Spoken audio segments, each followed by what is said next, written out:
Hello दोस्तों, आप सभी का स्वागत है मेरे यूट्यूब चैनल में। आज की कहानी है बाजी इश्क की भाग 1।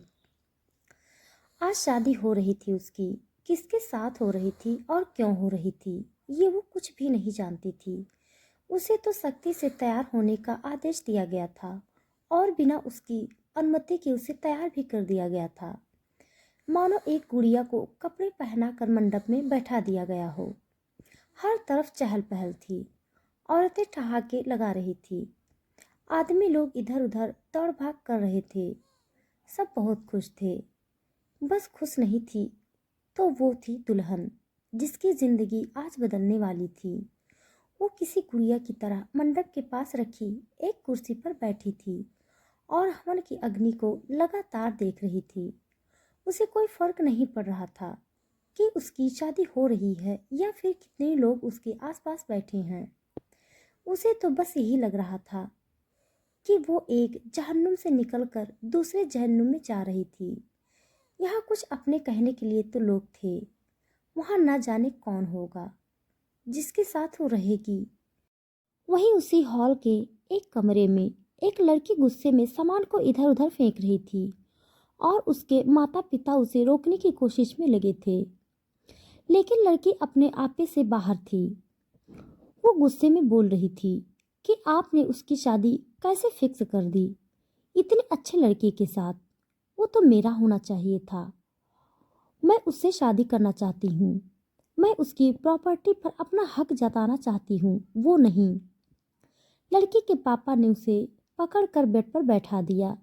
फिर बोला, मेरी जान, मैं कुछ भी सोचे बिना नहीं करता हूँ। जिस लड़की से उसकी शादी हो रही है वो इंसान नहीं, हैवान है, हैवान। जितनी जिल्लत उस लड़की को यहाँ मिली है वहाँ इससे भी ज़्यादा मिलने वाली है। मैंने ऐसा इंतज़ाम किया है कि ये कभी खुश नहीं रह पाएगी। और तू कह रही है कि तू उस जल्लाद से शादी करना चाहती है। तूने उसे सोशल मीडिया पर देखा है, लेकिन मैंने उसे अपनी आंखों से देखा है। जानवरों जैसा सलूक करता है ये लोगों के साथ। वो आदमी आगे कुछ बोलता है उससे पहले ही बाहर से आवाज़ सुनाई दी, चलो चलो, लगता है बारात आ गई। हम तो देखें खुशी का दूल्हा कैसा दिखता है। आदमी ने लड़की को छोड़ दिया और बोला, तो अब मुस्कुराकर अपनी प्यारी सी बहन को विदा करो, ताकि सबको लगे कि हमने अपना फर्ज ठीक से निभाया है। लड़की ने अपनी माँ की ओर देखा तो उसकी माँ ने भी कुटिलता से हंसते हुए हामी भरी और तीनों बाहर आ गए। सब लोग दूल्हे को देखने के लिए बेताब हो रहे थे। और हो भी क्यों ना, एशिया का सबसे छोटी उम्र का और सबसे बड़ा बिजनेसमैन था रजत सिंघानिया। जितना बड़ा नाम उतने ही बड़े काम। रजत सिंघानिया दिखने में बहुत स्मार्ट और हैंडसम था। ये लोगों के सामने बहुत कम आता है, लेकिन सोशल मीडिया पर एक्टिव रहता है और अपने फोटो शेयर करता रहता है। लेकिन फोटोज से कोई इसके स्वभाव का पता नहीं लगा पाया। कोई कहता है कि इंसान नहीं जानवर है, तो कोई कहता है कि ये दिखने में खड़ूस टाइप नहीं है, बस लोग बदनाम कर रहे हैं। सब लोग बारात के स्वागत में खड़े हो गए और इंतजार करने लगे। तभी बड़ी सी गाड़ी आकर सबके सामने रुकी तो सबके चेहरे चमक उठे। उसमें से लगभग 6 फुट अच्छी कदकाठी का लड़का बाहर निकला। उसने सेहरा बांध रखा था और ब्लैक कलर का सूट पहना था। सेहरा रहने की वजह से किसी को उसका चेहरा दिखाई नहीं दे रहा था, लेकिन लोग तो उसे ऐसे देखकर ही खुश हो रहे थे मानो कोई देवता आसमान से उतरकर आया हो। ये रजत सिंघानिया था। वो अकेले ही उन लोगों की ओर बढ़ गया तो सब लोग खुसर फुसर करने लगे कि ये अकेला ही क्यों आया है। क्या इसके परिवार में कोई नहीं है या फिर ये लेकर नहीं आया। रजत जैसे ही सबके पास पहुंचा सबके मुंह बंद हो गए और एक झूठी मुस्कान सबके चेहरों पर खिल गई। अंदर मंडप के पास बैठी खुशी शर्मा को ये तक एहसास नहीं था कि उसके आसपास अब कोई नहीं है। वो अकेली हॉल में बैठी एकटक जमीन को निहार रही थी। तभी पास मंत्र पढ़ रहे पंडित ने कहा, बिटिया, तुम काफी देर से यहाँ बैठी हो, बोरियत महसूस नहीं हो रही है? पंडित जी के अचानक बोलने से खुशी थोड़ी डर गई और बिना कुछ बोले सीधी होकर बैठ गई। पंडित जी ने फिर से मंत्र बोलने शुरू कर दिए। बाहर खुशी की चाची रजत की आरती कर रही थी और शादी की सभी रस्में कर रही थी। तभी एक औरत ने रजत को देखते हुए कहा, बेटा, आप अकेले आए हो, आपके परिवार वाले नहीं आए? रजत ने अपना सेहरा को एक और करके कहा, आपकी बेटी भी तो अकेली ही जाएगी और शादी मुझसे करनी है, परिवार वालों को नहीं, इसलिए ज्यादा दिमाग मत लगाइए। रजत के खूबसूरत से चेहरे को देखकर सभी लड़कियां खुशी से जलने लगीं, लेकिन वो कर भी क्या सकती थी। वही खुशी की चचेरी बहन ने अपनी मुट्ठी कस ली, लेकिन वो कुछ बोली नहीं। रजत को अंदर लाया गया। रजत ने एक नज़र खुशी को देखा, फिर मंडप में आकर शांति से बैठ गया। कुछ देर बाद खुशी को भी मंडप में बैठा दिया गया और दोनों के फेरे हुए। और अब आप दोनों पति पत्नी हैं, पंडित जी ने फिल्मी डायलॉग बोलते हुए कहा। तो सब हंस पड़े, लेकिन ना तो रजत के चेहरे पर हंसी आई और ना खुशी के चेहरे पर। खुशी 5 फुट 6 इंच की एक पतली सी और गोरी सी लड़की शादी के लाल जोड़े में बहुत खूबसूरत लग रही थी, लेकिन उसके चेहरे पर ना कोई खुशी थी और ना कोई गम, मानो वो इस दुनिया में है ही नहीं। उसे एक गुड़िया की तरह एक जगह से उठाकर दूसरी जगह बैठा दिया जाता है, और वो भी जैसे अपने आप में ही ना हो। खैर शादी हुई और रजत खुशी को लेकर अपने घर की ओर रवाना हुआ।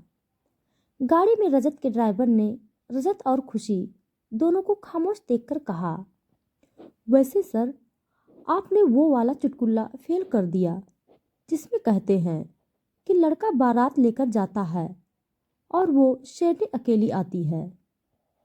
आज आपने दिखा दिया कि आप भी शेर हैं जो अकेली शेरनी को लेकर आए हैं।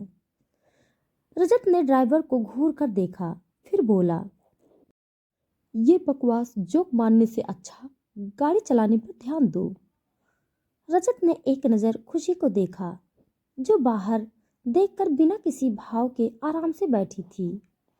अब रजत ने अपने लैपटॉप को उठाया और उसमें कुछ काम करने लगा। खुशी को न रजत से कोई फर्क पड़ रहा था, न किसी ड्राइवर के जोक से। वो तो बस अपनी किस्मत पर अंदर ही अंदर रो रही थी, क्योंकि बाहरी आंसू तो उसके कब के खत्म हो चुके थे। 10 साल से वो अपने बाहरी आंसुओं को बहाती रही है, लेकिन अब वो रोती नहीं है, जो होता है उसे सहती है और बस सहती ही है। चाचा चाची और बहन के जुल्मों की सारी हदें पार हो चुकी थी और अब उसे बिना बताए उसकी शादी कर दी गई। उसने इन 10 सालों में अपने आप को एक चुप्पी में कैद कर लिया था। अब उसे कोई कुछ कहता तो वो बिना कुछ बोले मान जाती है। बोलना हंसना तो वो भूल ही गई है। उसकी जिंदगी में बोलने और हंसने की ना कोई वजह थी और ना कोई ऐसा था जो उससे बात करना चाहता हो। इसीलिए उसने अपने आप को अपने अंदर ही समेट लिया था। रजत का घर आ चुका था। रजत बाहर निकल गया, लेकिन खुशी अभी भी बैठी रही, क्योंकि उसे पता नहीं था कि घर आया है या नहीं और आगे क्या करना है। वो इन सब बातों से अनजान थी। जब रजत ने खुशी को अपने आसपास नहीं पाया तो उसने मुड़कर देखा। खुशी अभी भी भाव शून्य होकर बैठी थी। रजत के चेहरे पर गुस्से के भाव आ गए, लेकिन तभी एक दुबला पतला सा लड़का उसकी ओर दौड़ता हुआ आया। उसकी उम्र लगभग 17 साल की थी। उसने रजत से कहा, भैया, मैं ले आता हूँ मेम साहब को। रजत ने लड़के को खुशी को लाने का इशारा किया तो लड़का दौड़कर खुशी के पास आ गया और कार का दरवाजा खोलकर बोला, मैडम, घर आ गया है, आप बाहर आ जाइए, सर आपका इंतजार कर रहे हैं। खुशी ने अपने लहंगे को संभाला और बाहर आ गई। वो एक बहुत ही खूबसूरत से घर के बाहर खड़ी थी। उसके ठीक सामने एक सुंदर सा लॉन था, जिसे देखकर खुशी को थोड़ा सुकून तो मिला। अब वो पलटी तो सामने सफेद पत्थर से बना एक खूबसूरत सा बंगला था। तभी उसकी नजर रजत पर पड़ी। रजत उसे उसी की तरह बिना किसी भाव के देख रहा था। तभी लड़के ने खुशी को चलने के लिए कहा तो खुशी चलते हुए रजत के पास आ गई। जैसे ही खुशी रजत के बगल में आकर खड़ी हुई, रजत उससे दूर होते हुए लड़के से बोला, जॉली, इसे यहाँ के रूल्स और बाकी सब काम समझा दो। अगर इसे एक भी गलती हुई तो सजा तुझे मिलेगी। लड़का, जिसका नाम जॉली था, उसने हाँ में सिर हिलाया तो रजत चला गया।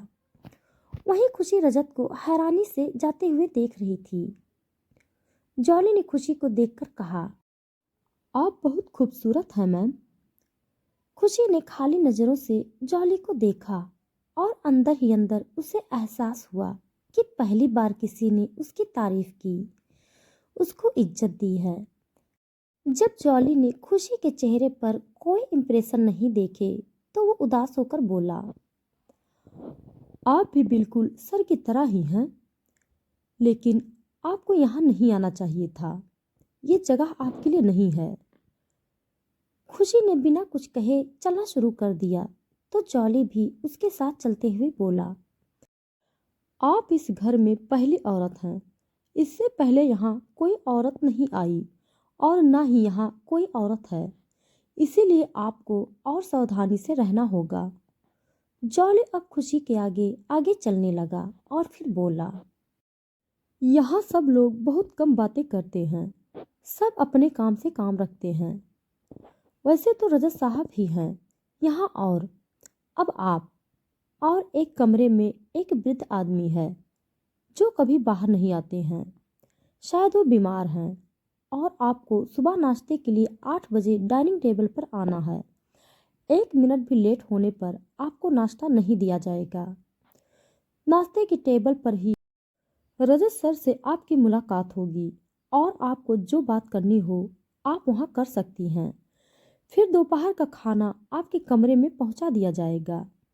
आप बाहर नहीं आएंगी क्योंकि तब सर यहाँ नहीं होंगे। रात में 10 बजे आपको फिर से डाइनिंग टेबल पर आना है खाने के लिए। इस वक्त आपको कोई बात नहीं करनी है क्योंकि सर काम करके थक जाते हैं और गुस्से में रहते हैं। जॉली ने सारा काम ऐसे बता दिया मानो उसने रट लगा हो। खुशी अब अंदर आ चुकी थी। एक से बढ़कर एक आलीशान कमरे थे यहाँ। खुशी ने उदास आंखों से सब कुछ देखा।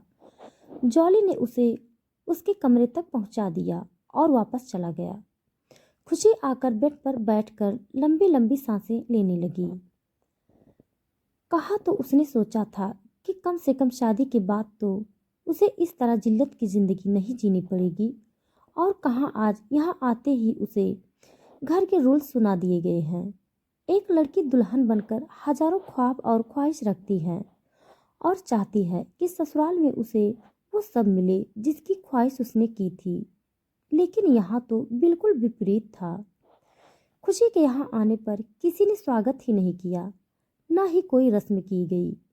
उसे ऐसा लग रहा था मानो वो खरीद कर लाई गई हो या फिर किसी समझौते की तरह लाई गई हो। खुशी ने अपनी आंखों को बंद किया और बेड पर लेट गई। पूरे दिन से थकी होने के कारण उसे नींद आ गई। रजत बाहर से एक कमरे में आ गया जहां एक वृद्ध आदमी लेटा हुआ था। रजत ने उसके हाथ को अपने हाथ में लेकर कहा, दादाजी, मैंने आपकी वसीयत के मुताबिक शादी कर ली है। मुझे नहीं पता आप मेरी शादी क्यों करवाना चाहते थे, लेकिन जब मैंने आपकी वसीयत पढ़ी तो मुझे लगा शायद इसी में आपकी खुशी होगी। अब आप जल्दी से ठीक हो जाइए। वृद्ध आदमी जो बोल नहीं रहा था, ना ही कोई हरकत कर रहा था, वो बस रजत को देख रहा था। तभी रजत उठा और वहां से चला गया। खुशी ने अपनी आंखों को बंद किया और बेड पर लेट गई। पूरे दिन से थकी होने के कारण उसे नींद आ गई। अगले दिन सुबह ही खुशी की आंख खुली तो वो हड़बड़ाकर उठ बैठी। अभी तक उसने शादी का जोड़ा ही पहना हुआ था। सारी रात खुशी एक ही अवस्था में लेटी रही। खाना न खाने की तो उसे आदत थी, लेकिन नींद कैसे आ सकती है, वो भी इतनी गहरी और इतनी लंबी। खुशी ने रूम के दरवाजे की ओर देखा जो खुला हुआ था। उसे याद आया कि उसने दरवाजा बंद तो किया ही नहीं था। फिर कोई उसे बुलाने क्यों नहीं आया? खुशी सब सोचते सोचते खड़ी ही हुई थी कि रजत उसके कमरे में आया। खुशी रजत को देखकर डर गई। उसने अपने हाथों को मलना शुरू कर दिया। खुशी अभी भी कल के जैसी ही लग रही थी। उसने अपने सिर को झुका लिया और अपनी नजरों को जमीन में गड़ाकर खड़ी रही। रजत ने अपने दोनों हाथों को पीछे किया हुआ था। उसने गरजती आवाज में कहा, क्या तुम्हें यहाँ के रूल्स नहीं सिखाए गए हैं? जॉली ने कल सब समझाया था ना? तो फिर डिनर के वक्त भी तुम सोई कैसे रही? खुशी अभी भी उसी स्थिति में खड़ी रही तो रजत ने फिर से कहा, मैं तुमसे बात कर रहा हूँ, लड़की मेरी तरफ देखो। लेकिन खुशी ने अपना चेहरा उस पर नहीं किया। अब वो कांपने लगी थी। रजत खुशी के ठीक पास आकर खड़ा हो गया। खुशी वहीं जम सी गई। उसकी धड़कनें मानो खत्म ही हो जाएंगी। रजत ने खुशी के चेहरे को जबड़े से पकड़कर ऊपर किया। तब भी खुशी की पलकें झुकी हुई थी तो रजत ने उसके जबड़े को भींचकर कहा, जब मैं बात करूं तो तुम्हारी नजरें मुझ पर होनी चाहिए, समझी? अब अपनी आंखें खोलो और देखो मुझे। क्योंकि खुशी ने एक बार भी रजत को नहीं देखा था, इसीलिए उसने अपनी पलकों को हटाकर रजत का दीदार किया। जब उसने रजत को देखा तो एक पल के लिए वो उसे देखती ही रह गई। उसे अपनी किस्मत पर इतना यकीन नहीं था कि इतना हैंडसम और चार्मिंग लड़का उससे शादी करेगा। या तो वो सपना देख रही थी या फिर ये सब मजाक हो रहा था। खुशी रजत को पलक झपकाए बिना ही देखती रही।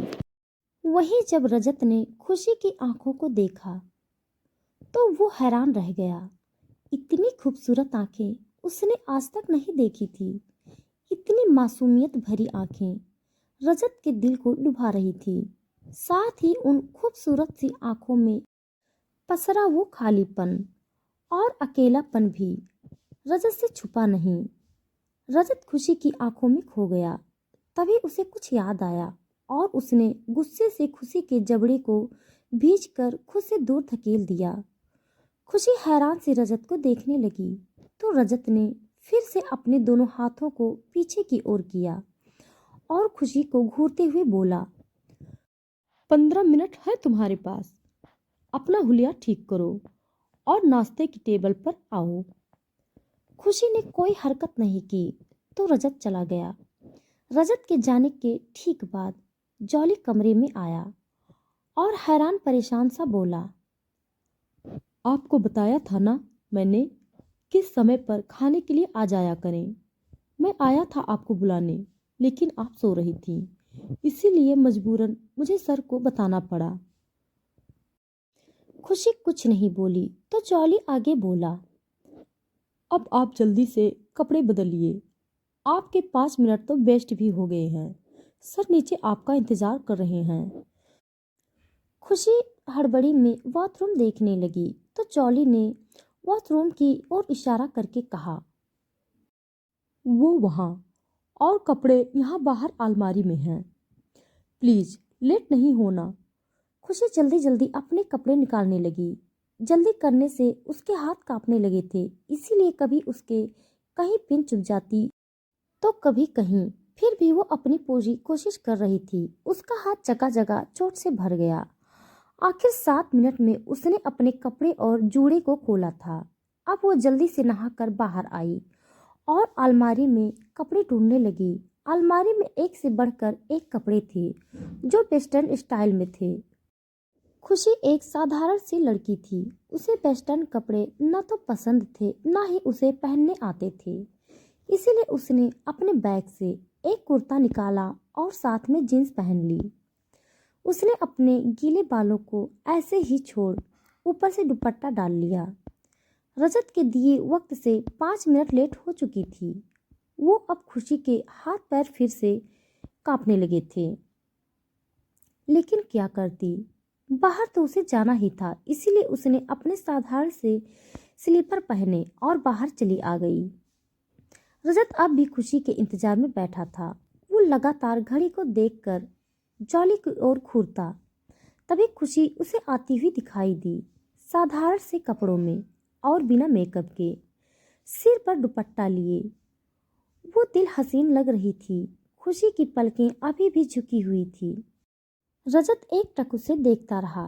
जब वो डाइनिंग टेबल के ठीक पास आ गई तो रजत उठा और खुशी की ठुड्डी को पकड़कर उसका चेहरा ऊपर किया। खुशी रजत को देखने लगी और मन ही मन बोली, अब ये मुझे क्या सजा देने वाला है। तभी रजत ने जॉली को इशारे से अपने पास बुलाया और उसके गाल पर एक जोरदार तमाचा लगाकर उसे बोला, तुझे कहा था ना कि अलमारी में रखे कपड़े ही पहनने हैं। जॉली ने अपने गाल पर हाथ रखकर कहा, जी सर। रजत ने फिर से जॉली के दूसरे गाल पर थप्पड़ रखकर कहा, तुझे 15 मिनट का वक्त दिया था ना, इतना लेट कैसे। जॉली ने अपने दूसरे गाल पर हाथ रखकर कहा, सॉरी सर, आगे से ऐसा नहीं होगा, माफ़ी चाहता हूँ। खुशी ने जब रजत और जॉली को देखा तो वो अंदर ही अंदर कांप गई। उसकी गलती की सजा जॉली को क्यों दी जा रही थी। खुशी कुछ भी बोलने की हालत में नहीं थी। उसे हल्का सा चक्कर आने लगा था। तभी रजत फिर से गरजते हुए बोला, अभी के भी वापस जाओ और तुम्हारे लाए हुए बैग्स को बाहर फेंक कर अलमारी में जो कपड़े रखे हैं वो पहनकर आओ। इस बार रजत खुशी को देखकर बोला। खुशी उल्टे पांव अपने कमरे में आ गई। उसे बहुत बुरा लग रहा था कि उसकी वजह से जॉली को मार खानी पड़ी। वो अलमारी में कपड़े ढूंढ ही रही थी कि जॉली अंदर आते हुए बोला, ये आपके लिए। खुशी ने जॉली को देखा तो उसके दिल में एक टीस सी उठी। वो जॉली को सॉरी बोलना चाहती थी लेकिन उसकी जुबान ने उसका साथ नहीं दिया। जॉली खुशी के लिए पानी लेकर आया था। खुशी ने एक बार पानी को देखकर फिर जॉली को देखा तो जॉली मुस्कुराकर बोला, वो सर ने नोटिस कर लिया था कि आपको चक्कर आ रहा है, इसीलिए उन्होंने कहा है कि मैं आपको पानी दे दूं। खुशी रजत की इस परवाह को देखकर हैरान थी। एक ओर वो उसे इतना टॉर्चर कर रहा था तो दूसरी ओर उसके लिए फिक्रमंद भी था। खुशी के दिमाग में यही सब चल रहा था। तभी जॉली ने आगे कहा, आप वार्डरोब में से कोई भी एक ड्रेस निकाल लें। खुशी ने एक बार फिर वार्डरोब को खोला और निराशा से उन कपड़ों को देखने लगी जिन्हें कुछ देर पहले वो रिजेक्ट करके गई थी। उसमें सभी ड्रेस एक से बढ़कर एक थी, लेकिन किसी के एक बाजू नहीं था तो किसी के दोनों ही नहीं थे, तो कोई नीचे से कटी हुई थी। खुशी ने मुंह बनाया तो जॉली उसे देख मुस्कुराकर बोला, अब आप मिसेस रजत सिंघानिया हैं, इसीलिए आपको ऐसे कपड़े पहनने पड़ेंगे मैम। तो मुझे मैम बुलाना बंद करोगे प्लीज, खुशी तपाक से बोली। जॉली खुशी के मुंह को ताकने लगा। खुशी की आवाज बिल्कुल उसकी आंखों की तरह मीठी और प्यारी थी। तो और क्या बुलाऊं मैम, आप रजत सर की वाइफ हैं तो आप मैम ही हुई ना। जॉली हैरानी भरे स्वर में बोला, नहीं, तुम मुझे दी बुलाया करो। तुमने मेरे लिए मार खाई, इसके लिए मैं बहुत शर्मिंदा हूँ। मुझे माफ़ कर दो प्लीज़, आगे से मैं कोई गलती नहीं करूँगी। खुशी ने जल्दी जल्दी सब कुछ कह दिया, मानो अगर वो कुछ पल के लिए रुकी तो सब कुछ भूल जाएगी कि उसे कहना क्या है। जॉली के होठों पर बड़ी सी मुस्कान आ गई। उसने जोर से हाँ में गर्दन हिलाई। फिर वो खुशी की ड्रेस की ओर इशारा करके बोला, आपने जिस नंबर की ड्रेस पसंद की है उसको पहनने के लिए आपको इस लेडी से पता चल जाएगा। जॉली ने रिमोट लिया और एलईडी को ऑन करके बोला, कौन सा नंबर है ड्रेस का? खुशी ने बिना बोले वार्डरोब की ओर इशारा किया तो जॉली की नज़र 5 नंबर पर गई जहां से खुशी ने ड्रेस लिया था। जॉली ने एक चैनल चलाया और वहां से चला गया। कुछ देर में खुशी ड्रेस पहनकर बाहर आई। इस बार उसने हल्का सा मेकअप भी किया था जो शायद उसने एलईडी से ही सीखा था। उसने अपने बालों को भी करीने से सजा लिया था। अब वो ठीक से तैयार भी हो चुकी थी, इसीलिए वो बाहर आ गई। दरवाजे पर ही उसे रजत मिल गया। रजत ने खुशी को देखकर उसकी तारीफ में मुंह बनाया और उसके करीब आ गया तो खुशी उससे 2 कदम पीछे होकर दीवार से लग गई। रजत ने दीवार पर हाथ रख दिया और खुशी के कान के पास आकर धीरे से बोला, अब लग रही हो ना मिसेज खुशी रजत सिंघानिया। खुशी ने रजत से नजरें नहीं मिलाई क्योंकि उसे उस ड्रेस में अनकंफर्टेबल फील हो रहा था, लेकिन वो नहीं चाहती थी कि एक बार फिर जॉली उसकी वजह से मार खाए, इसीलिए उसने उसे पहन लिया था। जब खुशी ने रजत को नहीं देखा तो रजत ने खुशी की बाजू को कसकर पकड़ते हुए कहा, तुम्हें भूलने की बीमारी है क्या? मैंने कहा था ना, जब मैं बात करूं तो तुम्हारी नजरें मुझ पर होनी चाहिए, और ये जो तुम भोली बनने का नाटक कर रही हो ना, ये किसी और के सामने करना। मैं तुम्हारी सारी असलियत जानता हूँ कि तुम कैसी लड़की हो, समझी? यह कहकर रजत ने खुशी को छोड़ दिया और वहां से चला गया। खुशी की आंखें भर आईं। उसे समझ नहीं आया कि रजत उसकी किस असलियत की बात कर रहा था और उससे इतना गुस्सा क्यों था। खुशी ने अपने आंसुओं को अपने अंदर ही समेट लिया और लंबी सांस लेकर रजत के पीछे पीछे चल पड़ी। रजत आकर डाइनिंग चेयर पर बैठ गया तो खुशी भी आकर उसके सामने बैठ गई। दोनों ने नाश्ता किया और रजत बिना कुछ कहे उठकर चला गया। खुशी हैरानी से उसे देखती रह गई। खुशी वहीं बैठी रही और सोचती रही कि अब वो क्या करे। क्या वो अपने कमरे में चली जाए या फिर यहाँ रहकर रजत के आने का इंतजार करे। खुशी काफी देर तक वहां बैठी रही, लेकिन जब रजत नहीं आया तो वो उठकर अपने कमरे में चली गई। जॉली भी उसे दिखाई नहीं दिया तो उसने मन ही मन प्रार्थना की कि अब जॉली को कोई सजा नहीं मिलनी चाहिए, कहीं रजत ने उसे कुछ कर तो नहीं दिया है। खुशी मन ही मन अपने आप में उलझी रह गई। रजत सीधे अपने रूम में आया और गुस्से से एक फ्लावर पोट को उठाकर जमीन पर फेंक दिया। तभी खुशी की वो मासूम आंखें उसके ख्यालों में आ गई। रजत ने खुद से कहा, क्या तुम ये हो जो मेरे सामने हो, या फिर ये सब तुम्हारा दिखावा है, या तुम वो हो जो मुझे बताया गया है। रजत ने लंबी सांस ली और ऑफिस के लिए निकल गया। खुशी अभी भी अपने में ही उलझी हुई थी। तभी जॉली आया और शौक होते हुए बोला, दी, आपने अभी तक कपड़े चेंज नहीं किए हैं, क्या आप कंफर्टेबल हैं इन कपड़ों में? जॉली को देखकर खुशी की जान में जान आई। उसने धीरे से कहा, कहाँ चले गए थे तुम? मुझे लगा फिर से तुम्हें पनिश किया जा रहा है। जॉली, अरे नहीं दी, वो सर ऑफिस गए हैं ना, तो उनका सामान रखने गया था गाड़ी में। खुशी चौंक कर बोली, क्या वो चले गए? लेकिन क्यों? जॉली हैरानी से, क्यों, नहीं जाना चाहिए था क्या? खुशी, नहीं, मेरा मतलब मुझे ऐसे तैयार करके क्या मतलब था उनका? इतनी सी देर में क्या हो गया जो उन्हें ये आधा अधूरे कपड़े पहना दिए? जॉली, हमारे सर ऐसे ही हैं, वो अपनी वाइफ को भी सोशल मीडिया पर दिखाना चाहते होंगे, इसीलिए आपको इतने अच्छे से तैयार किया होगा। आपके पास फोन होगा ना, आप भी देख लो। खुशी उदास होकर बोली, मेरे पास कोई फोन ऑन नहीं है, तुम जाओ यहाँ से, मुझे कपड़े चेंज करने हैं। जॉली कुछ कहता उससे पहले ही खुशी ने मुंह फेर लिया तो वो चला गया। खुशी को समझ नहीं आ रहा था कि रजत कैसा इंसान है। एक पल में वो गुस्से से भर जाता है तो कभी बड़े ही सलीके से बात करता। रजत खुशी के लिए एक पहेली सा बनने लगा था। कुछ ही पल में खुशी ने सोच लिया कि रजत ने उससे नाम मात्र की शादी की है।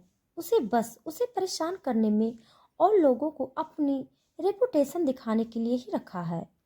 खुशी अब ही उन कपड़ों में ही थी। वो उन्हें चेंज भी करना चाहती थी और नहीं भी करना चाहती थी। उसे लग रहा था कि रजत अभी आएगा और बोलेगा कि हमें कहीं जाना है, इसीलिए मैंने तुम्हें ये ड्रेस पहनने के लिए कहा था। लेकिन रजत नहीं आया। खुशी ने लगभग 1 घंटे तक इंतजार किया और फिर कपड़े चेंज करके कमरे से बाहर आ गई। खुशी जैसे ही बाहर आई उसे गेस्ट रूम में कुछ लोग बैठे दिखाई दिए। उसने खुद से कहा, घर में तो मेरे और नौकरों के अलावा कोई और नहीं होना चाहिए, क्योंकि जॉली के मुताबिक वो इंसान ऑफिस गया हुआ है। तो फिर यहाँ कौन बैठे हैं? खुशी थोड़ी आगे बढ़कर गेस्ट रूम के दरवाजे पर खड़ी होकर झांकने लगी तो पाया घर में जितने भी काम करने वाले थे वो सब सोफे पर बैठकर हंसी मजाक कर रहे थे। कोई कैसे पसरा था, कोई किसी तरह। साथ में कुछ खाने पीने के सामान भी था। घर में कम से कम 7 नौकर थे जिनमें औरत नहीं थी, इसीलिए खुशी ज्यादा आगे नहीं गई। जॉली यहाँ नहीं था तो खुशी उसे ढूंढने के लिए दूसरी ओर चली गई। तभी जॉली उसे सीढ़ियों से आता हुआ दिखाई दिया तो खुशी उसकी ओर बढ़ गई। जॉली ने खुशी को देखा तो मुस्कुरा दिया, फिर बोला, आपको कुछ चाहिए दी? मैं आ जाता आपके रूम में, आप बाहर क्यों आई? खुशी ने ऊपर देखते हुए कहा, वहाँ कौन रहता है और ये घर के सारे नौकर ऐसे कैसे बैठे हैं? जॉली ने लंबी सांस लेकर कहा, ये नौकर ऐसे ही हैं, सर के जाते ही घर पर अपना राज समझने लगते हैं। खुशी ने ऊपर की ओर इशारा करके कहा, और वहाँ क्या है?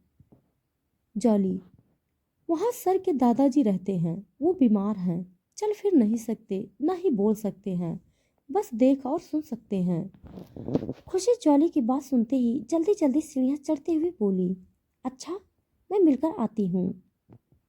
जॉली ने खुशी को रोकने की कोशिश की, लेकिन खुशी तब तक आधी सीढ़ियाँ चढ़ चुकी थी, इसीलिए जॉली ने कुछ नहीं कहा और किचन में चला गया। खुशी ऊपर आई, वो सबसे पहले वाले रूम में चली गई, लेकिन जब वो अंदर आई तो पाया कि यहाँ बुक्स ही बुक्स रखी थी। ये एक लाइब्रेरी की तरह दिखाई पड़ रहा था। खुशी की आंखों में चमक आ गई। उसने मन ही मन कहा, चलो बुक्स तो पढ़ने को मिलेगी यहाँ। लेकिन खुशी बाहर आती हुई बोली, पहले मुझे उस जंगली इंसान के दादाजी को देखना है। खुशी अब दूसरे कमरे में आ गई। यहाँ खुशी जैसे ही कमरे में पहुंची, वो सामने बेड पर सो रहे शख्स को देखकर वहीं ठिठक गई। खुशी दरवाजे से थोड़ी ही दूरी पर खड़ी थी। उसने अपने कदम पीछे लिए और दरवाजे को पकड़कर खड़ी हो गई। उसकी आंखों से आंसुओं की धारा बहने लगी। वो कांपने लगी, लेकिन फिर भी उसके चेहरे पर हल्की सी मुस्कान थी। खुशी ने अपने आप को संभाला और आंसुओं को पोंछकर आगे बढ़ने को हुई। तभी पीछे से जॉली बोला, रुको दी। खुशी रुक गई तो जॉली आगे बोला, आप वहां नहीं जा सकती, क्योंकि सर ने किसी को भी उनके पास जाने से मना किया है और आपके लिए उन्होंने सख्ती से कहा है कि आपको ऊपर न जाने दिया जाए। जॉली के ये शब्द सुनकर खुशी को गुस्सा आया तो खुद की बेइज्जती भी महसूस हुई, लेकिन फिर वो रजत की परवाह किए बिना ही आगे बढ़ गई। उसने 3-4 कदम ही रखे होंगे कि कमरे में एक अलार्म सा बजने लगा। खुशी के कदम एक बार फिर ठिठके, लेकिन अब खुशी नहीं रुकी और बेड पर सोए इंसान के पास जाकर खड़ी हो गई। घर के सारे नौकर अब इस कमरे के बाहर आ चुके थे। हालांकि यहाँ आने की इजाज़त हर किसी को नहीं थी, इसीलिए सब बाहर ही खड़े अंदर की ओर झांक रहे थे। वो इंसान जो आंखों से सिर्फ खुशी को देख रहा था, कुछ बोल नहीं रहा था। खुशी ने उसका हाथ अपने हाथ में रखा था और लगातार आंसू बहा रही थी। बोलने की हिम्मत नहीं थी उसमें, इसीलिए वो चुप थी। खुशी ने खुद को बोलने के लिए तैयार किया ही था कि तब तक रजत वहां आ चुका था। रजत खुशी के ठीक पीछे खड़ा गुस्से में उसे घूर रहा था। वहीं खुशी को इसका आभास तक नहीं था। खुशी ने धीरे से कहा, दादाजी। तभी रजत बोल पड़ा, तुम यहाँ किससे इजाजत लेकर आई हो लड़की? रजत की आवाज सुनते ही खुशी के हाथ कांपने लगे। उसने कांपते हाथों से दादाजी के हाथ को छोड़ दिया और वहां से उठ गई। रजत ने फिर से एक एक शब्द पर जोर देते हुए कहा, तुम यहाँ क्यों आई हो? खुशी ने अपना सिर नीचे झुका लिया और अपनी दोनों हथेलियों को आपस में रगड़ने लगी। तभी रजत ने उसे बाजू से पकड़कर कहा, तुम्हें कहा था ना, तुम्हें कहा था मैंने, मैं बात करूं तब तुम्हारी नजर मुझ पर होनी चाहिए, कहीं और नहीं। खुशी ने अब भी अपने सिर को ऊपर नहीं किया तो रजत ने उसके बाजू पर अपनी पकड़ को मजबूत कर दिया, जिससे खुशी को दर्द होने लगा था। रजत ने गुस्से से कहा, क्या करने आई हो यहाँ? इस कमरे में आने की इजाजत किसी को नहीं है, समझी? चली जाओ यहाँ से। रजत ने खुशी को खींचकर बाहर की ओर धकेल दिया। खुशी की आंखों में आंसू अभी भी बह रहे थे। उसने धुंधली नजरों से दादाजी को देखा और वहां से चली गई। रजत अब अपने दादाजी के पास बैठा और उन्हें देखते हुए बोला, सॉरी दादाजी, आगे से ध्यान रखूंगा कि आपको कोई परेशानी ना हो। रजत चला गया तो बेड पर सोए इंसान ने मन ही मन कहा, ये कैसी परीक्षा ले रहे हो भगवान?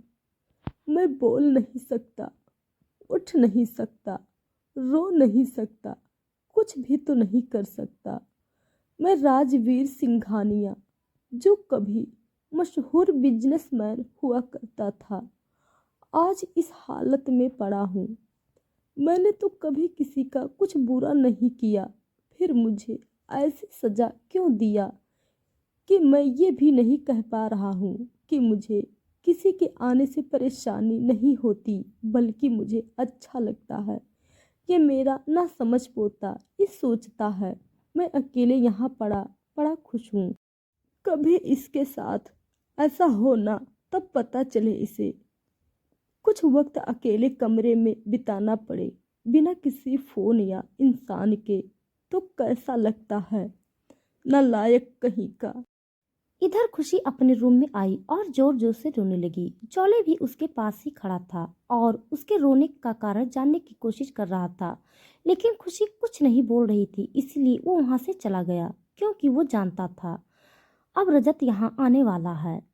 रजत के हर कदम और फैसले को जॉली जानता था, इसीलिए उसने यहाँ से जाने में ही अपनी भलाई समझी। रजत अब खुशी के कमरे में आया तो वो बेड के सहारे से जमीन पर बैठी थी।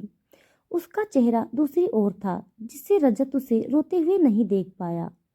रजत खुशी के ठीक पास आया और अपने दोनों हाथों को पॉकेट में रखकर बोला, जब जॉली ने तुम्हें मना किया था कि वहां नहीं जाना, तो तुम वहां क्यों गई? क्या करना चाह रही थी तुम? किस मकसद से आई हो तुम मेरे घर में? क्या मेरे दादाजी को फिर से चोट करने आई हो? खुशी जो रजत की बातें सुन तो रही थी, उसके कानों में उसकी आवाज आ रही थी, लेकिन वो कोई प्रतिक्रिया नहीं दे पा रही थी, मानो उसके जिस्म की सारी शक्ति खत्म हो गई हो। वो रजत की इन चली कटी बातों पर फूट फूट कर रोना चाहती थी और कहना चाहती थी कि वो ऐसा कुछ नहीं करने आई, बल्कि वो तो उनकी सेवा मदद करना चाहती है। खुशी चाहती थी कि वो रजत को बोले कि वो ऐसा कुछ नहीं करना चाहती, लेकिन उसमें इतनी भी क्षमता नहीं बची थी कि वो जवाब दे। जब खुशी कुछ नहीं बोली तो रजत ने खुशी के कंधे पर हाथ रखा। तभी खुशी रजत के हाथ पर आ गिरी। रजत ने खुशी को संभालते हुए गोद में उठा लिया। खुशी की आंखें हल्की सी बंद थी, जिससे रजत समझ गया कि खुशी की हालत ठीक नहीं है। इसीलिए उसने उसे बेड पर सुलाया और जल्दी से डॉक्टर को कॉल किया। तब तक रजत ने खुशी को ध्यान से देखना शुरू किया। रजत ने खुशी के मासूम से चेहरे को देखकर धीरे से कहा, इतना मासूम चेहरा लेकर कोई इतना गिरा हुआ कैसे हो सकता है? मुझे पता है तुम कितनी कपटी लड़की हो, फिर भी मैं तुम्हारे लिए ये सब कर रहा हूँ। पता नहीं कैसे कर लेती हो तुम ये सब। कुछ देर में डॉक्टर आया तो उसने रजत से कहा, क्या बात है रजत, शादी के दूसरे दिन ही बीमार कर दिया भाभी जी को?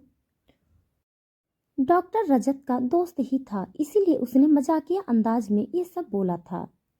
रजत ने एक नज़र घूरकर उसे देखा, फिर बोला, तू अपना काम कर, ज्यादा जुबान मत चला। डॉक्टर ने खुशी के सिर को चेक किया तो उसे बहुत गर्म महसूस हुआ, इसीलिए उसने रजत को ताना मारते हुए कहा,